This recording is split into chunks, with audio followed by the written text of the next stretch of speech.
Good morning, everyone. We are Group 6, and today we are gonna present on the topic of romantic love in China and India. So the first part will be the romantic love in China, and we will first explain the definition of romantic love in China.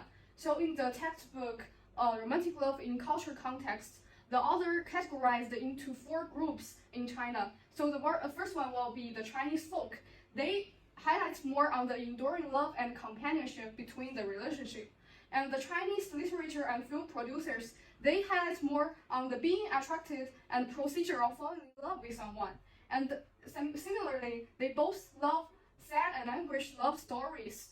And very interestingly, the Chinese communists think they're idiots because these kind of ideas or relationships are not beneficial for their expectation for the whole society.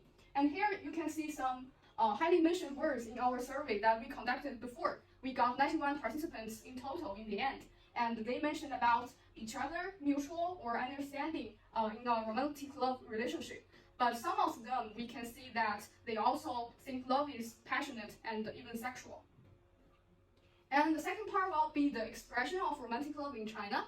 So the book kind of bring up a very interesting point that romantic love in China implies anxiety. This kind of emotion always leads to the termination of the relationship or the marriage, aka long-term commitment or companionship.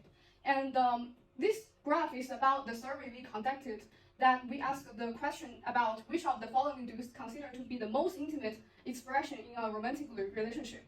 We can see that hugging occupies the highest proportion, and the sexual intercourse ranked number 2 in our survey. So we can conclude that Chinese people are somewhat extreme or conservative, you can say, about romantic love. They want both crushes or long-term commitment in their romantic love relationship. They can go along with each other. In terms of definition of romantic love in Indian society, honestly speaking, it is a little bit hard to find an accurate definition of it. So we're trying to find some specific views on love in India. For sexuality, premarital sex is still not allowed and acceptable in Indian society. And when most common Indian people talk about the romantic love, they're still trying to link it with pre-arranged marriage. And for the gender issues, well, most Indian people think that women still play a very submissive roles. And for the same-sexual marriage is still a topic of with a little bit taboo and even regarded as criminal in some areas in India. And here are some of the general characteristics about Indian people's attitudes towards romantic love, which is summarized by a scholar called Orsky. And his basic points includes that in Indian society, marriage is marriage, romantic love is romantic love. So these two things get relatively separate roles in the society. And for most of the Indian people, love is still not independent, but instead is dependent on the social values and the social practices. And here, the right side is our interview video clips. I don't know if there's any common notion in India of like romantic love. It would be very difficult because there's so many varied cultures even within India, so many varied traditions, and it is incredibly diverse, not just according to religion, but also geographically and how cultures have developed. So it is difficult to give like this homogeneous idea. As for expression of romantic love in Indian society, we found that there are so many descriptions in films and literature in Indian traditional some ways. And there are also some classic texts and songs spread out across the whole Indian society. And we also noticed that there are a little bit difference between the younger generation and the older generation towards about their opinions towards the romantic love expression. The younger generation tend to express their love, in a relatively open way, like sending chocolates and sending flowers. But the older generation just tend to walk around on the street in a very conservative way. So basically, we think that Indian people do not tend to express their love in a quite verbal way.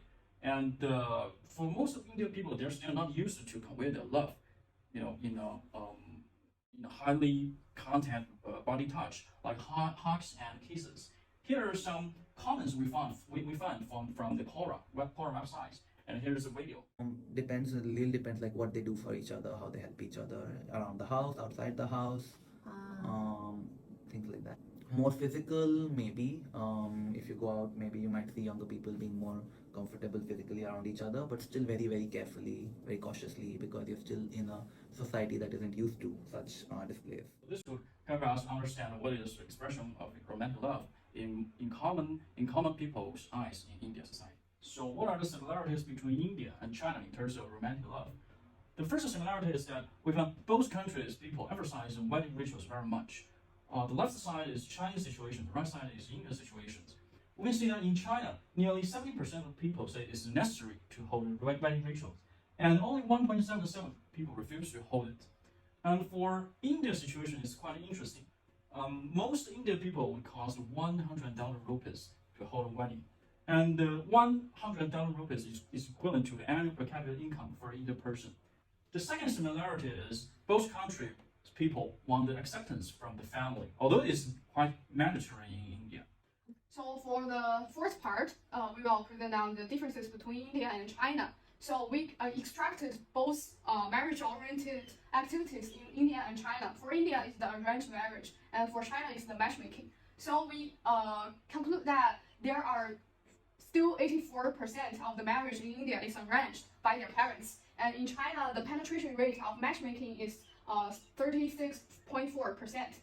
And the deciding party in India is their parents. And Article 5 of Chinese marriage law claims that the marriage must be based on the complete wellness of the individuals rather than their parents. So the motivation for the India arranged marriage is the caste, and for China's Chinese matchmaking is the high housing price and gender imbalance. And the match criteria, which is very similar, I think, to the motivation of these two activities that elaborate caste, religion, economic condition, and in China is the hukou property and occupations. So the attitudes of young adults in these two countries, so we can see that nearly 32% of the males and 21% of females in India nowadays prefer arranged marriage, which we think is relatively high until today. And among 60% introduced people in China, less than 20% of them accept their parents' matchmaking activity. And these are some very interesting findings that we find online. So there is a matchmaking website called Shadi in India. And you can see when you register, they will ask you whether this account is for yourself or for your children. And you need to also select your sub-community when you are registering. And in the Shiji Jiayuan, which is the matchmaking website in China, you only need a nickname, a password, and your gender. That's all. So what accounts for the similarity between the two countries? First, why both countries emphasize on wedding rituals? This is because in China, we are highly influenced by Confucian. And the core principles of Confucianism is we have to keep the social orders and social networks. And please look at the picture. We can find that wedding rituals is probably the most effective way to keep the social order. So this help us understand why wedding rituals is so important. Why so many Chinese people hold wedding rituals? Because they need to expand their networks in these rituals.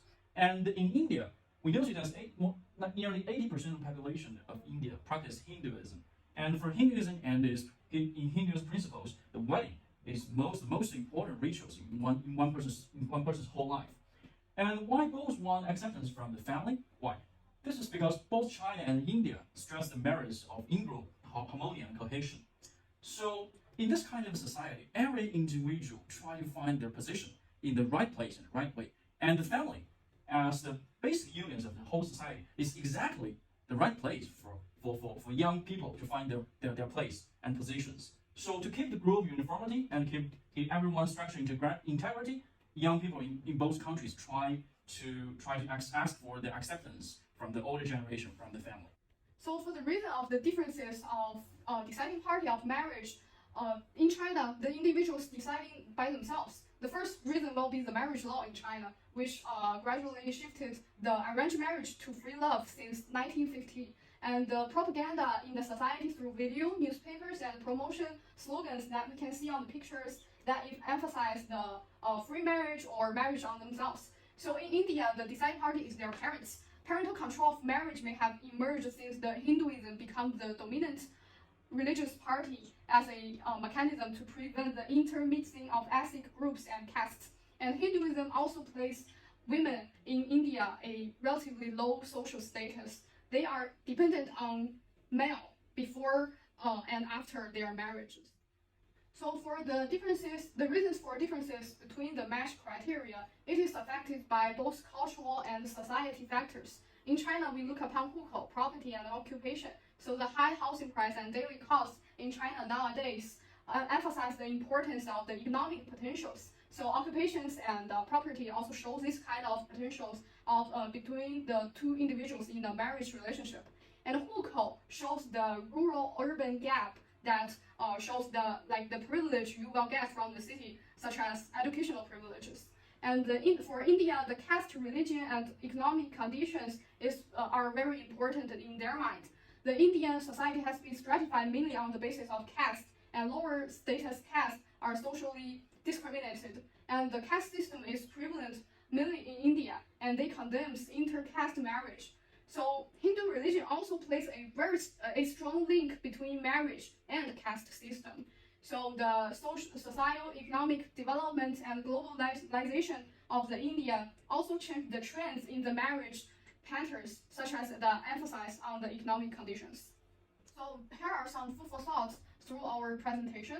The first one will be the results of our questionnaire is somewhat different to our prediction before. And the percentage of love, the perception of love is mostly from film, TV drama, and their friends rather than from their family or school or educational experiences. So the combination of the arranged marriage and free marriage occupies the highest percentage in our results rather than the free marriage that we expected before.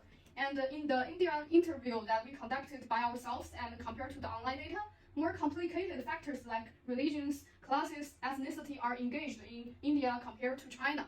And the final one will be a question for you guys. So in your mind, which do you think is more reliable between arranged marriage and free marriage? And what would you choose if you have a children in the future? Thank you for watching.